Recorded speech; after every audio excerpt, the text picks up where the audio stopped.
नमस्कार साथियों, स्वागत है आप सभी का अंकित इंस्पायर्स इंडिया पर। मैं हूं अंकित अवस्थी, आप हैं मेरे साथ में अमेरिका के अंदर चल रहे ग्रेट पॉलिटिकल शो की चर्चा करने के लिए। मेरे प्यारे साथियों, आज की जो ताजा खबर है वो ये कि ट्रंप के सामने अब एक नई मुसीबत खड़ी हो गई है और खड़ी मुसीबत का नाम मस्क है। हालांकि वो कई दिन से खड़े थे, लेकिन अब वो सही मायने में राजनीति में कदम ले चुके हैं। मस्क ने अपनी एक नई पार्टी लॉन्च कर दी है। अमेरिका की राजनीति में कहा जाता है कि डेमोक्रेट्स और रिपब्लिकन्स बारी बारी से सत्ता में आते रहते हैं। ट्रंप के आने से पहले बाइडेन राष्ट्रपति थे, उससे पहले ट्रंप थे, उससे पहले ओबामा थे। इस प्रकार से ट्रंप अभी 47वें राष्ट्रपति हैं, लेकिन राष्ट्रपतियों का बनने का यह सिलसिला रिपब्लिकन्स और डेमोक्रेट के बीच बदलता आ रहा है। होने के लिए दो पार्टियां हैं, लेकिन दोनों आपस में इस तरह से काम करती हैं कि एक बार तुम सत्ता चला लो, एक बार हम चला लें। अगर आप एक्स से नाराज हो तो वाई चल जाएगी, वाई से नाराज हो तो एक्स आ जाएगी। अमेरिका में चल रहे इस दो पार्टी सिस्टम को मस्क ने चुनौती देते हुए अपनी तरफ से एक नई पार्टी जिसका नाम है अमेरिका पार्टी लॉन्च कर दी है। लेकिन इस अमेरिका पार्टी को लॉन्च करने की कहानी क्या थी, आज के सेशन में वो बताएंगे। साथ में यह भी बताने का प्रयास करेंगे कि यह ट्रंप के कारण कैसे जन्म ली है। तमाम बातें होंगी आज के सेशन में। फाइनली हो सकता है कि अमेरिका की राजनीति में कई पार्टियां दिखाई देने लगें। अब तक अमेरिका में कुल 47 राष्ट्रपति हो चुके हैं।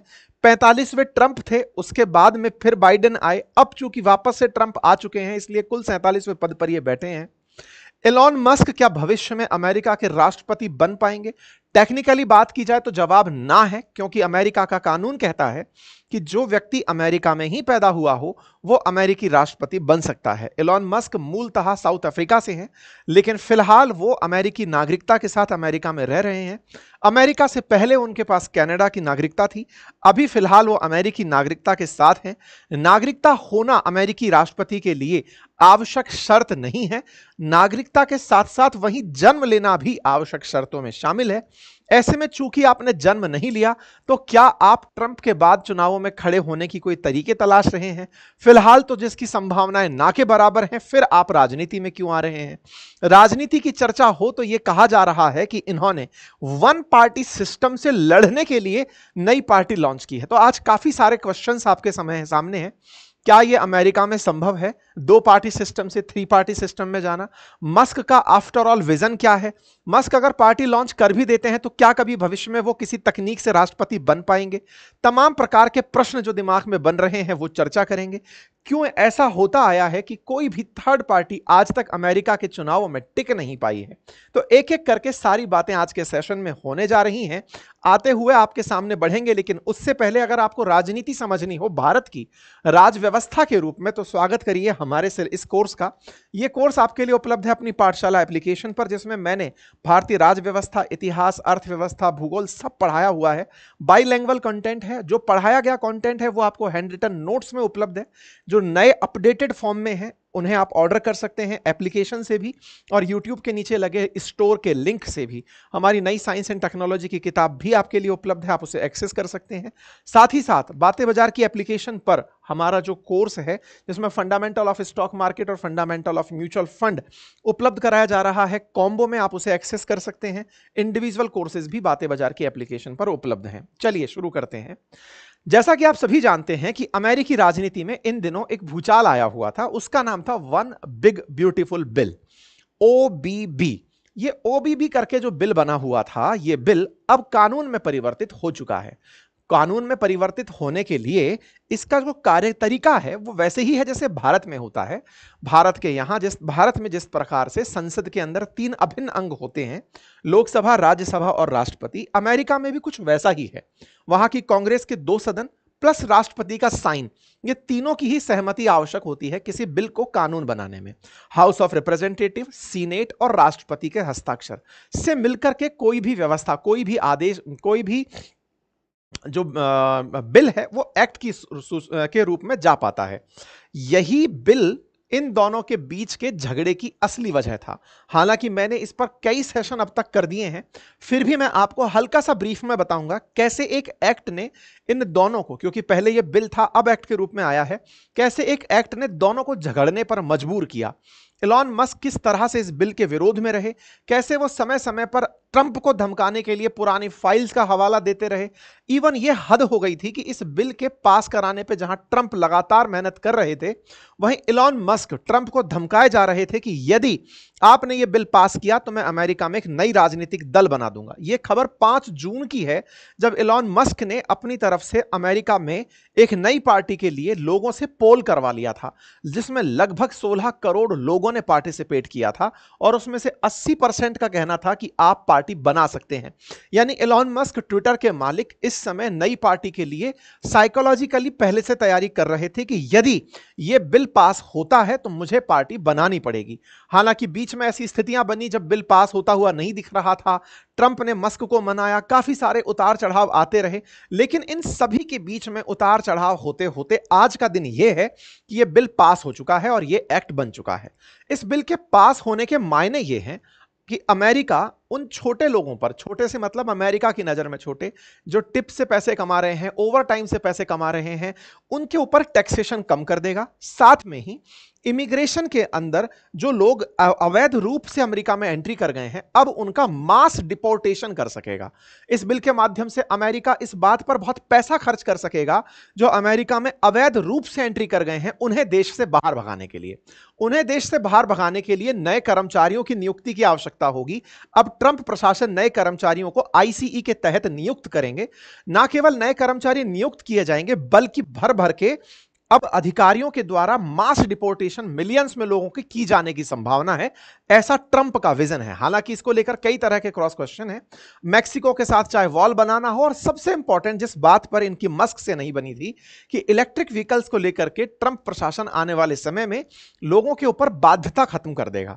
बाध्यता खत्म करने से मतलब है कि इलेक्ट्रिक व्हीकल्स लेने के नाम पर सरकार जो सब्सिडी देती थी, अब वो सब्सिडी बंद कर दी जाएगी। ऐसा होने पर सीधा असर टेस्ला पर पड़ेगा, जो कि एलॉन की कंपनी है। टेस्ला जो कि इलेक्ट्रिक व्हीकल्स निर्माण में सरकारी सब्सिडी का लाभ लेकर लोगों को सस्ती कारें उपलब्ध कराती थी, अब अगर सब्सिडी नहीं मिलेगी तो लोग हो सकता है कि टेस्ला में इतना इंटरेस्ट ना दिखाएं। ट्रंप अपने इस दाव पेच में जीत चुके हैं। इस पर हमने कईयों सेशन पहले भी किए। अगर आप नहीं देख पाए हैं तो अपनी पाठशाला नामक जो दूसरा हमारा चैनल है, वहां जाकर इनको आप देख सकते हैं। आज के अपडेट में यह है कि ट्रंप ने मस्क ने जिस समय इस बिल को सीनेट में जाते हुए देखा, उस समय कहा था कि यदि यह बिल पास हो जाता है तो मैं पार्टी लॉन्च कर दूंगा जिसका नाम अमेरिका पार्टी होगा। और इसको धमकाते हुए ट्रंप ने कहा था कि बेटा अगर तुम दिक्कत खड़ी किए तो हम तुम्हें साउथ अफ्रीका भिजवा देंगे, तुम्हारी सारी सब्सिडी रुकवा देंगे, तुम्हारा न्यूरालिंक हो, स्पेस एक्स हो, टेस्ला हो, इन सब पर रोक लगवा देंगे। ये सारी धमकियांबाजी चल रही थी। धमकीबाजी में ट्रंप अपना काम करा ले गए, लेकिन इलॉन मस्क भी जिद्दी निकले। अपने मित्र के सामने खड़े होते हुए फाइनली इन्होंने अपनी राजनीतिक पार्टी का अनाउंसमेंट कर दिया। एक तरफ ट्रंप अपनी तरफ से बिल साइन करने का धूमधाम से आगाज करते हैं कि लीजिए मैंने अपना ऐतिहासिक बिल साइन कर दिया है, अब वो एक्ट बन गया है। वहीं दूसरी तरफ मस्क निकल कर आते हैं और कहते हैं कि लीजिए साहब मैंने भी अपनी पार्टी अनाउंस कर दी है। 4 जुलाई के दिन, जिसे अमेरिकी इंडिपेंडेंस के रूप में काउंट किया गया, वहां पर अमेरिका पार्टी का अनाउंसमेंट कर दिया जाता है। और इसका उद्देश्य रखा जाता है कि अमेरिका में भले ही 2 पार्टियां हो, लेकिन सब बारी बारी से शासन व्यवस्था में लगी हैं। ऐसे में मैं सिंगल पार्टी के रूप में काम करने के लिए, ये इन लोगों को चैलेंज करने के लिए आपके सामने एक पार्टी लाकर रख रहा हूं, और उस पार्टी का नाम इन्होंने रख दिया है। ठीक है साहब। ऐसे में इन्होंने अपनी तरफ से पार्टी रख दी और अपनी तरफ से अमेरिका पार्टी के नाम से इन्होंने पार्टी लॉन्च कर दी। इलॉन मस्क के द्वारा बनी हुई ये 2 पार्टी सिस्टम से 1 पार्टी सिस्टम में आई हुई जो सिस्टम है, अब देखने वाली बात यह होगी कि अमेरिका क्या 2 पार्टियों से एक और नई पार्टी का मुकाबला देख पाएगा। मैं ऐसा इसलिए कह रहा हूं क्योंकि जो सालों से चली आ रही परंपरा है, उसे अचानक मस्क कैसे तोड़ सकते हैं? क्या इस परंपरा में कोई अब तक ऐसी पॉइंट था जिसके चलते कोई भी इसे चैलेंज नहीं कर पाया? आज हम वो समझने का प्रयास करेंगे, क्योंकि लोगों के सवाल बार बार यही हैं कि मस्क आप ऐसा क्या कर दोगे कि अमेरिका में अब तक नहीं हो पाया। क्योंकि ऐसा नहीं है कि वहां पर कोई नई पार्टी बनने की राह नहीं देखी गई हो। आज के सेशन में मैं आपको वो इतिहास भी बताऊंगा, लेकिन किसी ना किसी तरीके से लोगों के मन का जो बड़ा सवाल है कि आप ऐसा कर कैसे पाओगे, उसी को लेकर के ट्विटर्स पर माहौल मचा हुआ है। हर तरफ से चर्चाएं हो रही हैं कि मस्क ने कह तो दिया, लेकिन मस्क के पास कोई रास्ता नहीं है ऐसा करने का। फिर कुछ मस्क के समर्थक उतर के आते हैं, वो कहते हैं कि ऐसे तो लोगों ने कहा था इनसे कि ये रॉकेट कंपनी नहीं चला पाएंगे, ये चला के दिखा दिए। कुछ ने कहा था ये इलेक्ट्रिक कंपनी नहीं चला पाएंगे, ये चला कर दिखा दिए इलेक्ट्रिक व्हीकल्स के लिए। अब लोग कह रहे हैं कि ये पॉलिटिकल पार्टी नहीं चला पाएंगे, ये चला के दिखा देंगे। खैर, इनके द्वारा फिलहाल पार्टी का बनाना और अमेरिका में दो पार्टी के सामने इनका टिकना वर्तमान का सबसे बड़ा सवाल है। तो आइए अब हम जानने का प्रयास करते हैं कि ये कैसे, मतलब बहुत ज्यादा कंपटीशन झेलने वाले हैं, क्योंकि अमेरिका की राजनीति में दो पार्टियों के सिस्टम ने कैसे अपनी जगह बनाई हुई है। इसको समझने के लिए अमेरिकी इलेक्शन सिस्टम को हल्का सा समझने का प्रयास करते हैं। अमेरिका में दो पार्टियां काम क्यों कर पाई, इसके पीछे की कहानी है। यहां पर जो सर्वाधिक वोट प्राप्त करता है वो विजेता नहीं होता है। यहां 50% से अधिक जो वोट प्राप्त करता है वो राष्ट्रपति बनता है। इसका मतलब समझते हैं। इसका मतलब यह है कि अमेरिकी चुनाव में first past the post system लागू है। सबसे ज्यादा मतलब यह है कि अगर छोटे दल वोट पा भी गए तो उनके वोट को भी बड़े दलों के अंदर बांट दिया जाएगा। इस चुनावी व्यवस्था को हमने ऑलरेडी अपने इस सेशन में, मतलब अपने चैनल पर समझाया हुआ है, लेकिन किसी दिन और अगर आप डिटेल में चाहेंगे तो अमेरिकी इलेक्शन सिस्टम, जनरली जब अमेरिका के चुनाव होते हैं, मैं लिंक पिन करा दूंगा, आप देख लीजिएगा, हमने ऑलरेडी इस पर कोई सेशन किया हुआ होगा। लेकिन अमेरिकी चुनावों में होता यह है कि पार्टियों को पूरे 50 राज्यों में प्रेजेंटेशन देनी होती है। उसके बाद में जो छोटे दल हैं, अगर वो परफॉर्म नेशनल लेवल पर नहीं कर पाते तो लोग जो राष्ट्रपति निर्वाचित कर रहे होते हैं वो छोटे दलों को वोट देना अपना वोट का वेस्टेज मानते हैं। वो ये मानते हैं कि अगर हमने वोट दे भी दिया और हमारा वोट राष्ट्रपति नहीं बना पाया तो हम छोटे दलों को वोट देके क्या फायदा करेंगे। वहीं दूसरी ओर भारत में जब प्रधानमंत्री का काम हो रहा होता है तो प्रधानमंत्री को आप डायरेक्ट वोट नहीं दे रहे होते हैं। यहां क्या चल रहा होता है, राजनीतिक दल इलेक्ट होकर आते हैं, वो अपनी अपनी सीटों पर, राजनीतिक दल सीटों पर चयन होकर आते हैं, उन सबके योग से बहुमत का शासन बनता है। हर दल मायने रखता है। अमेरिका में हर दल मायने नहीं रख पाता क्योंकि डर यह रहता है कि जिसके पास अधिकतम वोट है अगर वो आगे जाएगा तो हमारा आदमी तो कभी निकल ही नहीं पाएगा। ये डर अमेरिका के अंदर कभी भी राष्ट्रपति को निर्वाचित होने में छोटी पार्टियों का सहयोगी नहीं बनता। लेकिन फिर भी बड़ा सवाल यह बनता है कि क्या आज तक यहां पर थर्ड पार्टी का सिस्टम नहीं बना है। आइए मैं थोड़ा इतिहास बताता हूं। अमेरिका की राजनीति में 150 साल से डेमोक्रेटिक और रिपब्लिक दो ही पार्टियां हैं जो आपस में एक दूसरे के सामने घूम रही हैं। डेमोक्रेटिक पार्टी 1828 में आई थी, वहीं जो रिपब्लिक पार्टी है इसकी शुरुआत 1854 के आसपास हुई थी। ये दोनों पार्टियों का शुरुआत हुआ। इस बीच में कुछ लोगों ने, जैसे राष्ट्रपति हुए इनके थियोडोर रूजवेल्ट, उन्होंने अपनी एक पार्टी बनाई थी, लेकिन वो फंडिंग के अभाव में अगले चुनाव तक भी नहीं पहुंच पाई क्योंकि उसे ना फंडिंग मिली, ना संगठन में जगह मिली, संगठन बनाने में सहायता मिली और ना ही मीडिया के अंदर उनको प्रमोशन मिला। ऐसे ही यहां पर कुछ और पार्टियां हैं, जैसे ग्रीन पार्टियां हैं, लिबर्टेरियन पार्टियां हैं, ये कभी भी 3 या 4% से ज्यादा वोट प्राप्त नहीं कर पाती। ऐसा नहीं है कि अमेरिका में और छोटी पार्टियां नहीं है, जस्टिस पार्टी यहां पर चल रही है, ग्रीन पार्टी यहां पर चल रही है, लेकिन वो अमेरिकी राष्ट्रपति चुनाव में असर नहीं डालती। तो मस्क जब ये सब जानते हैं फिर भी ये सब क्यों कर रहे हैं? उनको पता है कि मेरा आदमी राष्ट्रपति नहीं बनेगा, मैं खुद राष्ट्रपति नहीं बन पाऊंगा, चलो मेरा आदमी कोई खड़ा करूंगा वो बन जाए, वो अलग है। छोटी पार्टियां ऑलरेडी हैं, फिर मैं क्यों चुनाव में उतर रहा हूं। इसके पीछे का बड़ा कारण है ये bill, one big beautiful bill, जिसको आपने अभी ओबीबी के नाम से जाना, जिसे ट्रंप ने साइन किया। मस्क का मानना है कि अमेरिका में जब कोई बड़ा कानून बनता है तो उसके लिए हाउस ऑफ रिप्रेजेंटेटिव और सीनेट के साइन की जरूरत होती है। सीनेट में जहां 100 मत हैं, अगर उन 100 मतों में, जैसे अभी भी 50-50 दोनों तरफ मत बढ़ गए थे, जेडी वेंस का निर्णायक मत हुआ तब जाकर के बिल पास हुआ। अगर इन मतों में मेरी पार्टी का भी मत शामिल रहा होता तो चाहे 2 ही मत होते, लेकिन वो अगर अपनी तरफ से साइड में हट जाते तो हम बिल को रुकवा सकते थे।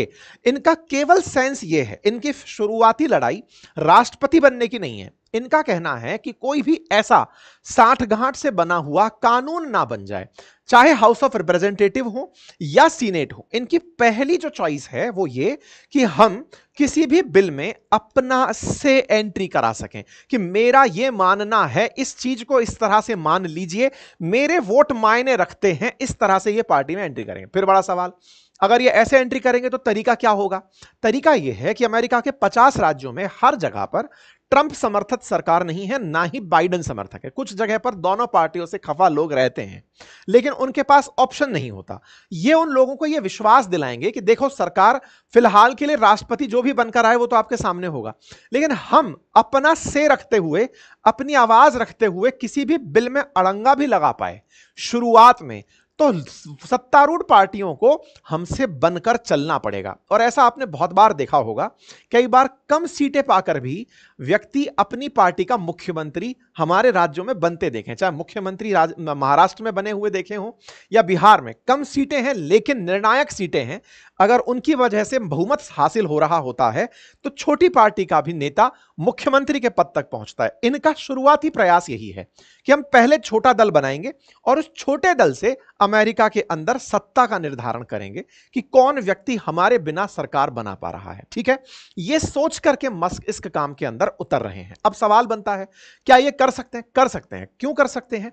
क्योंकि जब इन्होंने ट्रंप को सहायता देने का निर्णय लिया था तो उसकी सहायता के लिए इन्होंने ट्विटर को परचेज कर लिया था, ट्रंप को वापस से ट्विटर पर लेकर आए थे, उनका कैंपेन में करोड़ों रुपया खर्च कर डाला था, और उस कैंपेन में मतलब ट्रंप के लिए इन्होंने जितना दम लगाया पैसे के दम पर, जिससे ट्रंप जीत कर आए, अगर वो यही काम अब अपने उम्मीदवारों के लिए करने लग गए तो पहला, इनके पास फंडिंग की कमी नहीं रहेगी, दूसरा, इनके पास सोशल मीडिया प्रेजेंस की कमी नहीं रहेगी। ऐसे में अगर ये चुनाव जीतते हैं या फिर अपने पार्टी के उम्मीदवारों को पब्लिक करते हैं उन जगहों पर जहां पर दोनों पार्टी से खफा लोग बैठे हैं, चाहे हो सकता है कि ट्रंप के खिलाफ कहीं पर बाइडेन की पार्टी के डेमोक्रेट्स बैठे हों या फिर बाइडेन से खफा रिपब्लिकन्स बैठे हों, वहां पर यह ऑल्टरनेटिव व्यवस्था देकर के बिल पास करने में अपनी महत्वपूर्ण भूमिका निभा सकते हैं। और यही बात है कि लोग अपनी तरफ से बातें रख रहे हैं। हालांकि मस्क से भी लोग सवाल कर रहे हैं कि आप ऐसा क्या कर देंगे जो दोनों पार्टियां नहीं कर पा रही हैं। तो मस्क के समर्थकों का कहना है कि अगर ये आते हैं तो ये फ्री स्पीच को बढ़ावा देंगे। देखिए, यहां पर एक बहुत इंटरेस्टिंग बात है, मस्क ने खुद साउथ अफ्रीका से आकर अमेरिका में नागरिकता ली और कहा जाता है कि वो पढ़ाई का बहाना करके आए थे, यहां कंपनी बनाए, बेच दी और यहां की नागरिकता प्राप्त कर लिए। तो मस्क असल मायने में मास डिपोर्टेशन के पक्ष में नहीं है, मतलब अंदरूनी रूप से वो इस चीज को नहीं चाहते कि अमेरिका में जो लोग आ चुके हैं उन्हें बाहर निकाला जाए। तो कहीं ना कहीं वो उस सेंटिमेंट को पकड़ने का प्रयास कर रहे हैं। जिस तरह से बाइडेन माने जाते हैं प्रवासियों के, अवैध प्रवासियों के समर्थक, कि भाई ये कभी भी किसी बाहर से आए आदमी को नहीं निकालना चाहते, मस्क उस जगह को भरना चाह रहे हैं। यानी कि ट्रंप के खिलाफ जो गुस्सा पनप रहा है ना, उसको मस्क अपनी तरफ से जगह देना चाहते हैं, नंबर एक। और इस तरह से कि मैं साउथ अफ्रीका से आकर जब यहां ये सब कर सकता हूं तो आप भी आकर कर सकते हैं, नंबर एक बात। नंबर दूसरा, अमेरिका टेक्नोलॉजी के युग में बढ़े, ट्रेड के मामले पर इस तरह की बकवास ना करे जो अभी ट्रंप कर रहे थे। जिस तरह से ट्रंप ने पूरी तरह अमेरिका को हिला के पटक दिया, सारे पड़ोसियों को, सारे मित्रों को चैलेंज कर दिया, ऐसी स्थिति ना बने। तो अपने आप को नेशनलिस्ट बताते हुए, तीसरा, अमेरिका को एक डर सता रहा है इन दिनों, और वो ये है कि कहीं ये आने वाले समय में ट्रंप की नीतियों के चलते घाटे में ना चले जाएं। तो घाटे से बचने का जो ट्रंप का प्लान था, मस्क का जो प्लान था, वो एग्जीक्यूट हो पाएगा। क्यों? क्योंकि ट्रंप ने मस्क को भी डॉजी डिपार्टमेंट दिया था, department of government efficiency. Government efficiency इस मायने में क्योंकि ट्रंप के प्लान के एग्जीक्यूशन से लगभग $2.5 ट्रिलियन का इन्हें सालाना नुकसान हो सकता है अमेरिका को। और मस्क जैसा आदमी जो ये जानता है कि नुकसान को कैसे कम किया जाए, तो लोगों के सामने ये अपना प्रेजेंटेशन दे चुके हैं कि मैं जानता हूं खर्चे कैसे कम किए जाएं, देश को कैसे आगे चलाया जाए, और मैंने असंभव काम को करके दिखाया है। अगर ऐसा काम मैं कर सकता हूं तो मैं राजनीति में भी कर जाऊंगा। यही सोचकर मस्क एक अल्टरनेटिव व्यवस्था देने का प्रयास कर रहे हैं। जहां तक बात हो अमेरिकी डॉलर की, अमेरिकी डॉलर को अगर डेट के साथ कंपेयर किया जाए तो अमेरिका का बढ़ता हुआ डेट डॉलर के लिए एक बड़ी चिंता बन रहा है। यही कारण कहा जा रहा है कि ट्रंप ने इसका बाईपास क्रिप्टो में अपनी भूमिका निभा करके, कि क्रिप्टो को समर्थन दे दो ताकि डॉलर मजबूत रहे, वो निकाला है। लेकिन ये चाहते हैं कि डॉलर को कमजोर करने में भी ट्रंप का ही हाथ है। वो दुनिया के सामने नेशनल डेट को छिपा रहे हैं। अगर उनकी नीतियां लागू हो गई तो अमेरिका पर कर्ज बहुत बढ़ जाएगा। अमेरिका की जीडीपी, इंडिया की जीडीपी से ज्यादा अमेरिका पर कर्ज हो जाएगा। ऐसे में अगर इनके ऊपर कर्ज बढ़ता है तो मस्क का मानना है कि मैं अपने आप को सही सिद्ध करने में कामयाब हो जाऊंगा। बस इस तरह की नीतियों को लेकर के ये उतरना चाहते हैं। और इन तमाम लोगों ने जिनका समर्थन मस्क को मिल रहा है, उन्होंने भी इस बात के ऊपर एंडोर्समेंट दिया है। कुल मिलाकर के इन सारी बातों में जहां जहां भी सवाल पूछे जा रहे हैं कि क्या मस्क पास होंगे इस काम में, लोगों का ट्विटर पर, क्योंकि ट्विटर है मस्क का ही, तो लोगों ने ट्विटर पर इनका समर्थन जाहिर किया है। समर्थन में हालांकि 60% लोग ही, लेकिन उम्मीदों से ज्यादा लोगों के दिमाग में प्रश्न है कि आप इतने दिनों से चली आ रही व्यवस्था को कैसे तोड़ेंगे। लेकिन मन में एक विश्वास है कि ये एलॉन नहीं, एलियन मस्क हैं, हो सकता है कि ये कुछ करके दिखा दें।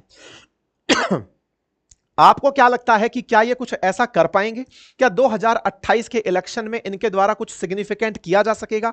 क्योंकि कहा जा रहा है कि इनकी जो रणनीति है उसमें एक बहुत ही ऐतिहासिक युद्ध है जिसका एपेमिनोडस करके जिक्र किया गया है कि ये एक युद्ध हुआ है इतिहास में, जहां पर एक स्पार्टन आर्मी से लड़ने के लिए एक सेनापति ने अपनी सेना को इस तरह तैयार किया था कि जो कमजोरों की तरफ ध्यान लगाने का समय था, वहां पर मतलब सत्ता पक्ष और विपक्ष को इन्होंने इस तरह से इतिहास की दृष्टि से समझाने का प्रयास किया है कि मैं कुछ वैसा युद्ध करने वाला हूं कि इनका ध्यान कहीं और होगा और मैं कहीं इन्हें और से मार दूंगा। खैर, अमेरिका में ऑलरेडी छोटू मोटू पार्टियां कई सारी हैं। ऐसे में अमेरिका पार्टी के नाम से बनी हुई मस्क की ये जो पार्टी है, क्या ये वाकई में बाकी दो पार्टियों को चुनौती दे पाएगी या नहीं, देखने का विषय होगा। बाकी आप लोगों को इस विषय पर क्या लगता है, अपनी राय आप हमें कमेंट बॉक्स में जरूर बता सकते हैं।